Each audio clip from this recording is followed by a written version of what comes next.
और पहला विद्रोह तो आप मुंडा विद्रोह, मुंडा विद्रोह का दूसरा नाम है उलगुलान। इसका दूसरा नाम क्या है? उलगुलान।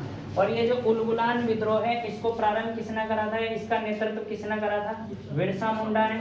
और ये जो था वो कहाँ का था? आज के वर्तमान यानी कि वर्तमान का जो झारखंड है उस झारखंड के क्षेत्र का था। ये आदिवासी विद्रोह था। कैसा विद्रोह था?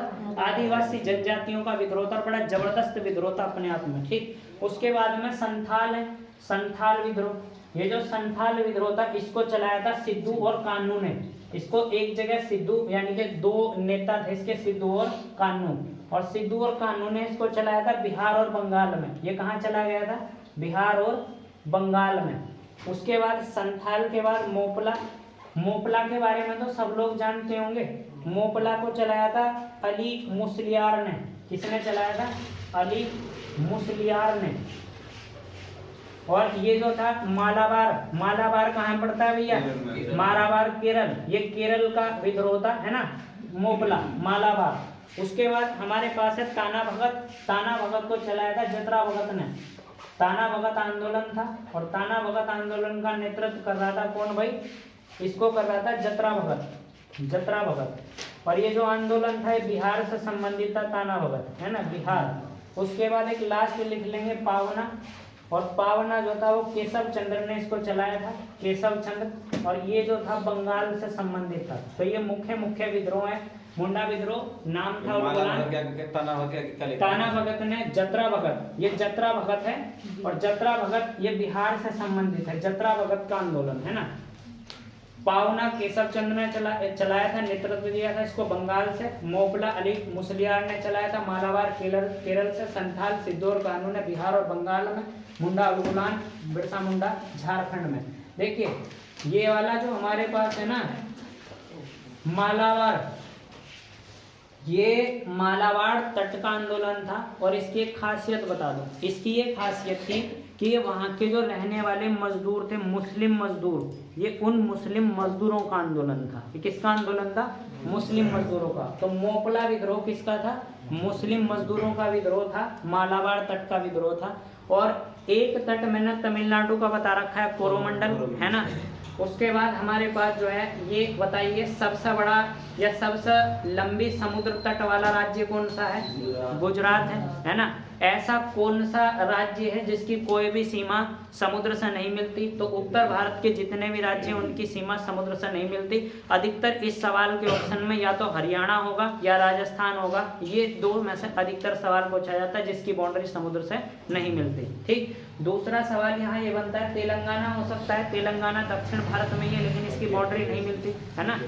और एक सवाल ये आ सकता है कि जो दादरा नागर हवेली है, दादरा नागर हवेली और दमन दीप को एक साथ जोड़ दिया गया है। कितने केंद्र शासित प्रदेश हैं इस समय भारत में? 8 केंद्र शासित प्रदेश हैं। कितने नॉर्मल प्रदेश हैं? 28। विधानसभा कितने प्रदेशों में है? विधानसभा जो है हमारे पास 28 नॉर्मल में है और 3 जो है वो यूनियन टेरिटरी है। कौन कौन सी यूनियन टेरिटरी? दिल्ली में है, पौंडीचेरी में और जम्मू कश्मीर में। बात क्लियर हो गई। अभी अभी हाल ही में जो एप्पल मिशन है, एप्पल मिशन कहाँ चलाया गया है? जम्मू कश्मीर में चलाया गया। अभी अभी नया केंद्रीय विश्वविद्यालय कहाँ खोला जाएगा? लद्दाख में खोला जाएगा।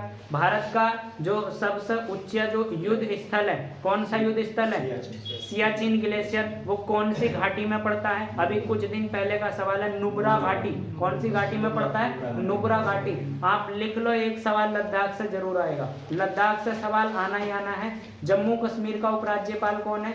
मनोज सिन्हा। मिशन एप्पल की शुरुआत किसने करी है? मनोज सिन्हा ने करी है। लॉजिक बिल्कुल क्लियर है, ठीक है। दिल्ली का मुख्यमंत्री कौन है? अरविंद केजरीवाल है। उपराज्यपाल कौन है? अनिल बैजल है। पंजाब का इस समय मुख्यमंत्री कौन है? चरणजीत सिंह चन्नी है। राज्यपाल कौन है? बदनौर, बीपी बदनौर है। कौन है? बनवारी लाल पुरोहित। जो भी है एक बार कंफर्म कर लेंगे, उसको देख लेंगे, ठीक है। हाल ही में 2021 में ऐसा कौन सा राज्य जिसमें 3 मुख्यमंत्रियों का कार्यकाल रहा है?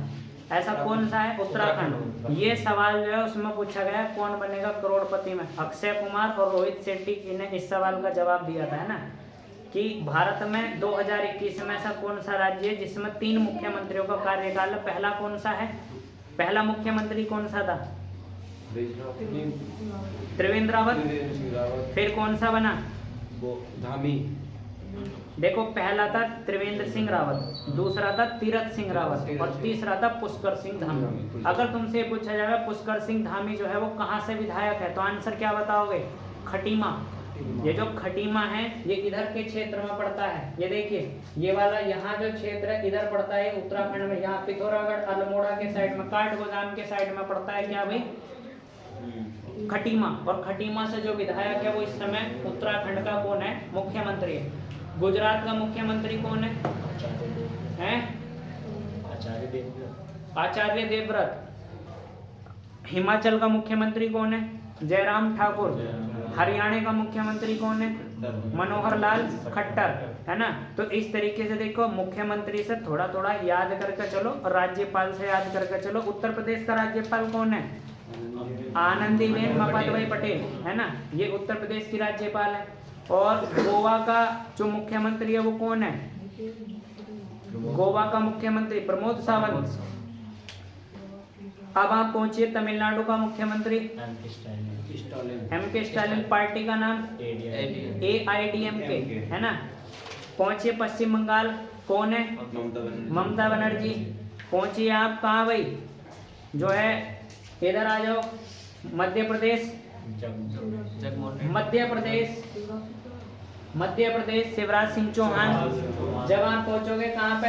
आंध्र प्रदेश में, तब कहोगे जगन मोहन रेड्डी। कौन सा ऐसा राज्य है जिसकी 3 राजधानियां हैं? कौन सा है?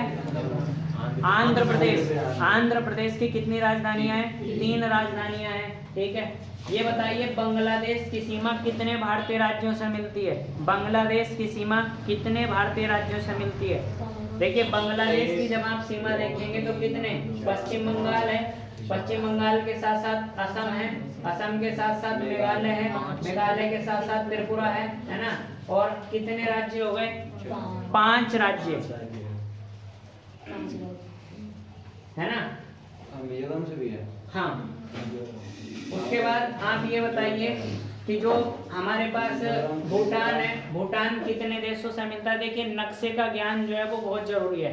नक्शे का जो ज्ञान है वो किधर से तुम्हें होना चाहिए? पूर्वोत्तर से। सवाल जब भी बनेगा कोशिश होती है कि पूर्वोत्तर से सवाल उठता है, तो पूर्वोत्तर का एक सवाल बिल्कुल ध्यान से रख लो, है ना। यहाँ इधर बांग्लादेश ध्यान से रख लो। म्यांमार की बाउंड्री कितने से मिलती है? चलिए बताइए म्यांमार भारत से कब अलग हुआ? 1935 के भारत शासन अधिनियम में म्यांमार को भारत से अलग कर दिया गया था, ठीक है भाई। भारत के और अफगानिस्तान के बीच में या अब पाकिस्तान और अफगानिस्तान के बीच में कौन सी रेखा है? डूरंड रेखा। भारत के और पाकिस्तान के बीच में कौन सी है? मैकमोहन है। मैकमोहन तो चीन के हैं, चीन के और भारत के। रेड क्लिफ है। सवाल ये बनता है कि भारत के और बांग्लादेश के बीच में कौन सी रेखा है? भारत के और बांग्लादेश के। देखिए रेड क्लिफ भी जानते हैं लेकिन इसको 0 लाइन से भी पुकारते हैं। क्या कहते हैं? 0 लाइन से इसको पुकारते हैं, ठीक। भारत में जो कर्क रेखा है वो कितने राज्यों से गुजर कर जाती है? 8 राज्यों से गुजर कर जाती है। भारत में कर्क रेखा और भारत की मानक समय रेखा एक दूसरे को कहाँ काटती हैं? इलाहाबाद के नैनी से तो निकल कर जाती है भारत की मानक समय रेखा। काटती कहाँ पे? छत्तीसगढ़ में काटती है ना। ऐसे कौन से राज्य की राजधानी है जो बिल्कुल कर्क रेखा के मध्य में स्थित है? झारखंड की राजधानी रांची है ना। एक सवाल मेरा है, जो कुंचिकल जलप्रपात है, चलिए कुंचिकल को छोड़िए, धुआंधार जलप्रपात कौन सी नदी पे बनता है? नर्मदा नदी पे बनता है। जो उस दिन एक सवाल तुम्हें कुछ दिन पहले बताया था कि ऐसी जगह का, ऐसे एक उद्गम स्थल का नाम बताओ जहां से 2 नदियां निकलती है, एक चलती है अरब सागर की ओर और दूसरी चलती है उत्तर की ओर, जाकर मिल जाती है किसमें? गंगा में, और चली जाती है बंगाल की खाड़ी में। तो एक नदी कौन सी हो गई? नर्मदा। और एक कौन सी हो गई? सोन। सोन किसके सहायक बन जाती है? गंगा की सहायक। और ये जो जगह है जहां से निकलती है उस जगह को क्या कहते हैं? अमरकंटक की पहाड़ियां। और ये पहाड़ियां कहाँ पड़ती है? ये पहाड़ियां पड़ती है जबलपुर में। भारत का एकमात्र सक्रिय ज्वालामुखी कौन सा है? भारत का एकमात्र सक्रिय ज्वालामुखी बैरन द्वीप अंडमान में पड़ता है ना। देखिए छोटे छोटे सवाल। अंडमान निकोबार के बीच में कौन सी लाइन है? अंडमान के और निकोबार के बीच में कौन सी लाइन है? इधर लक्षद्वीप के और जो है मालदीव के बीच में कौन सी लाइन है। जितने चैनल हैं इन चैनल से सवाल जरूर आएगा। ठंडी जलधाराएं, गर्म जलधाराओं से सवाल जरूर आएगा। ये वो पॉइंट है जहाँ से सवाल बनेंगे ही बनेंगे और ये बनने भी, ठीक है। चलिए भाई।